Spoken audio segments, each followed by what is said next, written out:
பேய் கதை பிடிக்கும்னு நிறைய பேருக்கு தெரியும். அவருக்கும் தெரிஞ்சிருச்சு. உங்களுக்கு நான் பேய் கதையை சொல்கிறேன்னு சொல்லிட்டு ஒரு கேரக்டர் பற்றி சொன்னார், நடிச்சு காமிச்சார். ஐயோ இந்த மாதிரினாலும் நடிக்க முடியாதுங்க, ரொம்ப கஷ்டங்கன்னு பயம் வந்துருச்சு எனக்கு. பட் அந்த கேரக்டர் பயங்கர இன்ட்ரெஸ்டிங்காக இருந்துச்சு. அதுக்கப்புறம் இன்னொரு கேரக்டர் சொன்னார், அது இன்னும் எக்ஸைட்டிங்காக இருந்துச்சு. பட் கதை கேட்டு முடிக்கிறப்ப நல்லா ஒரு சின்ன குழந்தைங்கலாம் உட்காந்து கதை சொன்னால் உட்காந்து கேட்டுக்கல நைட்டில்.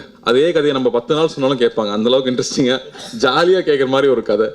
அண்டு கோகுல் சார் ஒரு தீர்மானத்தோடு இருந்தார், இது பெரிய படமாக பண்ண போகிறோம் அப்படிங்கிறது. ஏன்னா அப்படி முடிவு பண்ணால் அதில் ஒரு பெரிய ஆபத்து இருக்குது. எப்படி நாங்கள் 1000 முடிவு பண்ணோமோ ஒரு 3 வருஷம் எடுத்தோம். அந்த மாதிரி இந்த மாதிரி ஒரு படத்தை எடுக்கணும்னு முடிவு பண்ணால் அதுக்கு ஒரு பெரிய ஒரு உழைப்பு இருக்குது, ஒரு பெரிய தியாகம் இருக்குது. அது அவ்வளோ ஈஸி கிடையாது. ஒரே படம் தான், 2 வருஷம் உட்காந்து உழைக்கணும். அது பெரிய பேஷன் இல்லாட்டி இந்த படம் எடுக்கவே முடியாது. ஸோ முக்கியமாக நான் பிரபுக்கும் பிரகாஷ்க்கும் கோகுல் சாருக்கும் மிகப்பெரிய ஒரு நன்றியை சொல்லிக்கிறேன். ஒரு பீரியட் ஃபிலிம் அப்படின்னு எடுத்துகிட்டு ஒரு 30 மினிட்ஸாக இருக்கலாம். ஆனால் அந்த 30 மினிட்ஸுக்கு பாகுபலிக்கான உழைப்பு போட வேண்டியது இருக்குது. ஒரு சின்ன சீன், ஒரு தர்பாரில் 2 பேரும் பேசிட்டாங்கன்னா அப்போ தர்பார் செட்டு போடணும். நான் போய் தர்பார் செட்டு பார்த்துட்டு இவ்வளோ பெருசாக நான் வரைக்கும் செட்டே பார்த்துட்டு, டே பயமுறுத்தாதீங்கடா, இதுக்கடா இவ்வளோ பெரிய செட்டு போட்டிங்கன்னு பயம் வந்துருச்சு. ஏன்னா கடைசியில் இது ஸ்க்ரீனில் மக்களுக்கு பிடிச்ச அந்த படம் ஓடி அவங்க சேஃப் ஆகணும். எனக்கு அந்த பயம் ஜாஸ்தி. ஸோ எல்லா விஷயத்துலையுமே நான் கூகுள் சார்ட்ட என்ன எதிர்பார்த்தனோ அவர் அதில் காம்ப்ரமைஸே பண்ணிக்கல. எனக்கே ஓகேன்னு நினைக்கிறப்ப கூட இது ஓகே தானே அப்படின்னு எனக்கு சாதாரணமாக அப்படி வராது. அதுக்கு மேலே ஒன்று புஷ் பண்ணி அதோட ஒரு பெட்டர் அவுட்புட் எடுத்துகிட்டு வருவாங்க. இந்த மாதிரியான ஒரு தாட் ப்ராசஸ் கூகுள் சார்கிட்ட ஃபுல்லாக இருந்துச்சு. அது பிரபுகிட்டே இருந்துச்சு. அது மட்டும் இல்லை, டீம் எல்லார்கிட்டையுமே இருந்துச்சு. ரொம்ப ரொம்ப சந்தோஷமாக இருக்குது. ஒரு பாகுபலி கம்ப்ளீட் பண்ண மாதிரியே இருக்குது. ரொம்ப நாள் வெயிட் பண்ணிட்டுருக்கோம் இந்த படத்துக்காக. அண்ட் அட் லாஸ்ட் தீபாவளிக்கு ரிலீஸ் ஆகுது. ரொம்ப ரொம்ப happy. So thank everyone. First Gokul sir, thank you so much for giving this look, new look. எப்போலேருந்து வெயிட் பண்ணிகிட்ருக்கேன் அவுட் அண்ட் அவுட் மாடர்னாக பண்ணோன்னு.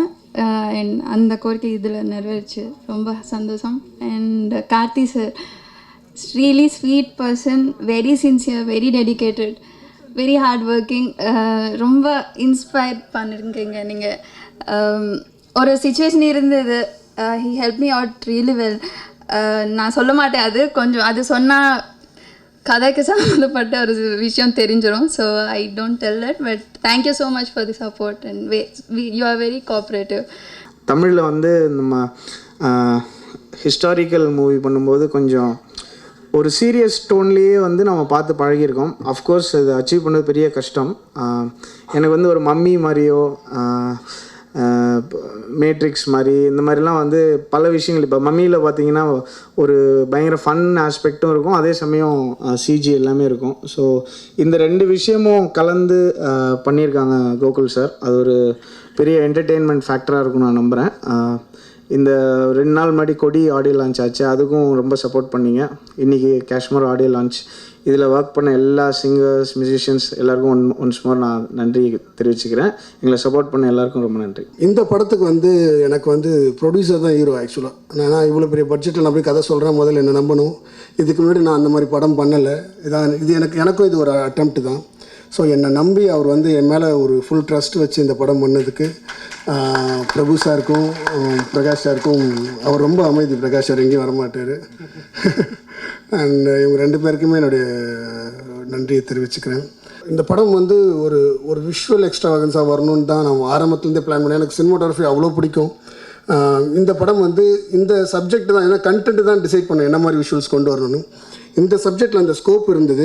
பட் அதுக்கான ஒரு கனவாக தான் இருந்தது. ஏன்னா இவ்வளோ பெரிய விஷுவல்ஸ் எப்படி கொண்டு வரது, இது எப்படி சாத்தியமாக்குறது. ஏன்னா இதுக்கு முன்னாடி நமக்கு போட்டி படங்கள் அவ்வளோ இருக்குது. ஏன்னா பெஞ்ச் மார்க் செட் பண்ணியிருக்காங்க. ராஜமௌலி சார் அப்படி ஒரு பெஞ்ச் மார்க்கை செட் பண்ணியிருக்காரு.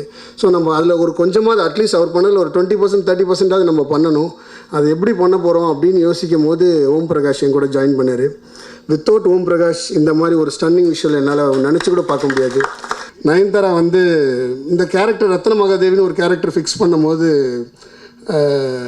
யார் வரும் அப்படின்னு யோசிக்கும் போது செகண்ட் தாட்டே இல்லாமல் ப்ரொடியூசர் சொன்ன சாய்ஸ் தான் Nayanthara.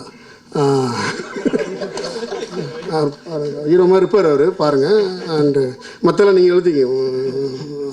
So and Nayanthara has done the role வேறு யாரும் நினச்சி கூட பார்க்க முடியாது அந்த பெர்ஃபார்மன்ஸ். அப்படி ஒரு கொடுத்துருக்காங்க. செட்டில் அவங்க வந்துட்டாங்கன்னா போகவே மாட்டாங்க. அப்படி ஒரு ஆர்டிஸ்ட் அந்த மாதிரிலாம் பார்த்ததே கிடையாது. செட்டை பிரிக்கிற வரைக்கும் அங்கே தான் இருப்பாங்க. அந்த மாதிரி ஒரு ஆர்டிஸ்ட் அவங்க. So thanks nine. ஸோ இவ்வளோ பேர் நாங்கள் எல்லாருமே ஒரு பக்கம் வைக்கலாம். எங்கள் மொத்த டெக்னீஷியனை தூக்கி ஒரு பக்கம் வச்சிங்கன்னா என்னோடய ஹீரோ கார்த்தி சாரை நீங்கள் இன்னொரு பக்கம் வைக்கலாம். எங்கள் மொத்த பேரையும் தாங்குவார் அவர். சூப்பரில் எனக்கே நல்லா இருக்கு. ஓகே இல்லை ஏன்னா எங்கள் அத்தனை பேரோட உழைப்போட ரெஃப்ளெக்ஷன் அவர் தான். ஏன்னா அவர் மூலமாக தான் பார்க்க முடியும் எங்களை நீங்கள். ஸோ இது நான் ரொம்பவும் பிரமித்த ஒரு நடிகர். எப்படின்னா இந்த கேரக்டரைசேஷன் வந்து காஷ்மோரா கேரக்டர் ராஜநாய்க்கு அப்புறம் வரேன். காஷ்மோரா கேரக்டருக்குள்ளேயே பார்த்தா ஒரு 3 டைமென்ஷன் இருக்குது பெர்ஃபார்மன்ஸாக.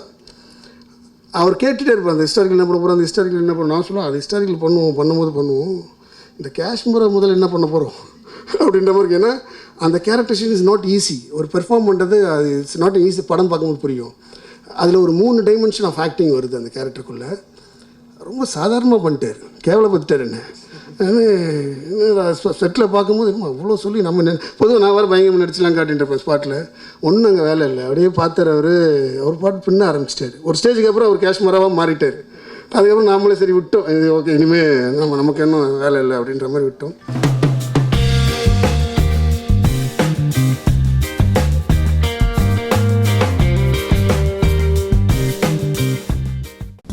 கேட்ட கொஸ்டின்ஸை திரும்ப கேட்க அப்படி போகணுமா?